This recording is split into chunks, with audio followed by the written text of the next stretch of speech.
এটি ছিল আমার সাতখোলা বাসের সবচেয়ে সুন্দরতম অভিজ্ঞতা। আজকে আমি এই অভিজ্ঞতাটি আপনাদের সাথে শেয়ার করব।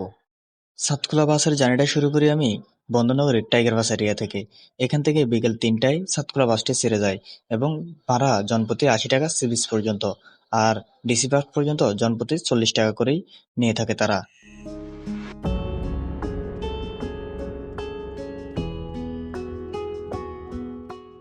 খুব অল্প সময়ের মধ্যেই ইটপাথরের নগরী ব্যস্ততম শহর ছেড়ে আমরা চলে যাই শেরশাহ বাংলা বাজার। আর শেরশাহ বাংলা বাজার থেকেই গাড়িটি মোড় নেয় বায়েজিদ লিংক রোডের দিকে। লিংক রোডে প্রবেশ করার পরেই এই সৌন্দর্য দেখে আমি নিজেকে সামলাতে পারছি না। আসলে আমি কোথায় রয়েছি? আমার মনে হচ্ছে আমি কোনো অচেনা রাজ্যে রয়েছি, যেখানে শুধু প্রকৃতি তার সুন্দর রূপরেখা দেখায়, যা আমি মুগ্ধ হয়ে যাই। যেখানে আমি আটকে যাই, যেখানে আমার মনে হচ্ছে আমি হারিয়ে গেছি কোনো এক অচেনা রাজ্যে। আমার মনে হলো আমি এক স্বাধীন পাখি, যে কিনা মুক্ত আকাশে উড়ছে আর এই সুন্দর নিদর্শন প্রকৃতিটি দেখছে। আমার মনে হলো আমি যেন হারিয়ে গেছি কোনো এক অচেনা এক স্বপ্নের রাজ্যে।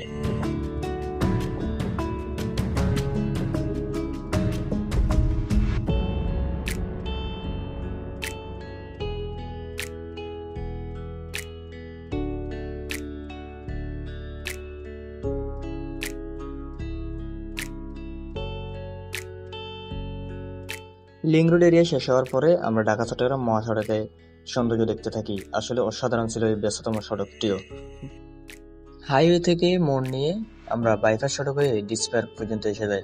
আর চাইলে আপনি এখানে নামতে পারেন, সেক্ষেত্রে আপনার থেকে ভাড়া নেবে ৪০ টাকা। আর শুক্রবার হওয়াতে অনেক মানুষের ভিড় ছিল ডিসি পার্কের সামনেও। বাইপাস সড়কের সৌন্দর্যও ছিল দেখার মতো। দুই পাশে সবুজ গাছপালায় ভরা, মাঝখানে এই সড়কটি অসাধারণ ছিল। তবে গাড়ির চাপ ছিল একটু কম, তবুও ভালো লাগছিল আমার কাছে।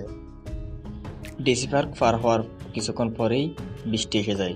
সাতখোলা বাস, সাথে বৃষ্টি, সবকিছু মিলিয়ে এক রোমাঞ্চকর অভিজ্ঞতা ছিল এটি। যদিও বৃষ্টি হয়েছে, তবুও আমার কাছে ভালো লেগেছে। দু একবার নিচে গিয়ে আবার উপর উঠে আসি, যেন কোনো পাক দিয়ে প্রকৃতি দেখাটা মিস না হয়। তবে আমার কাছে ছিল এক অন্যরকম অ্যাডভেঞ্চার এটি।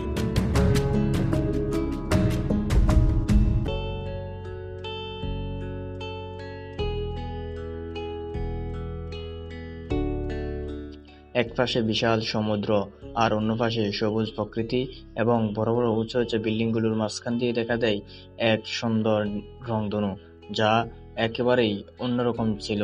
যেহেতু বৃষ্টি হয়েছে, তাই আমরা রংধনুটি দেখতে পাই। রংধনু দেখতে দেখতে আমরা সি বিচে পৌঁছে যাই। বৃষ্টি থাকার কারণে সি বিচে শুরু থেকে ভিডিও করতে পারিনি। সো বৃষ্টি কমার পরে একটু ভিডিও নিয়েছি আমি।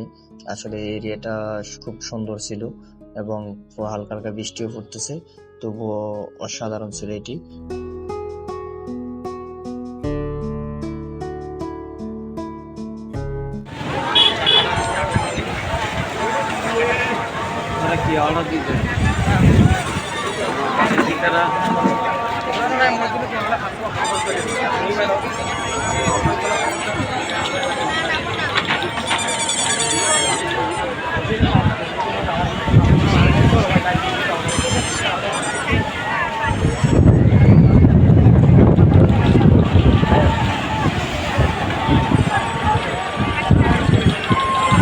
শুক্রবার ছুটির দিন হওয়াতে সি বিচে অনেক মানুষ ছিল, আর বেশি মানুষের ভিড় বুঝে নিত পরিবেশ কেমন ছিল।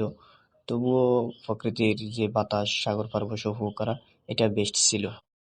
পুরো বিকেলটা সাগর পার কাটিয়ে আমরা সন্ধ্যায় আবার সেই সাতকুলা বাসে ফিরে আসি। এখানে সি বিচ থেকে সন্ধ্যা ৬টায় বিচে ছেড়ে আসে। তো ভালো থাকবেন। আল্লাহ হাফিজ। আজকে এই পর্যন্তই। চ্যানেলটা সাবস্ক্রাইব করে সাথে থাকবেন। নতুন কোনো ভিডিওতে দেখা হবে। আল্লাহ হাফেজ।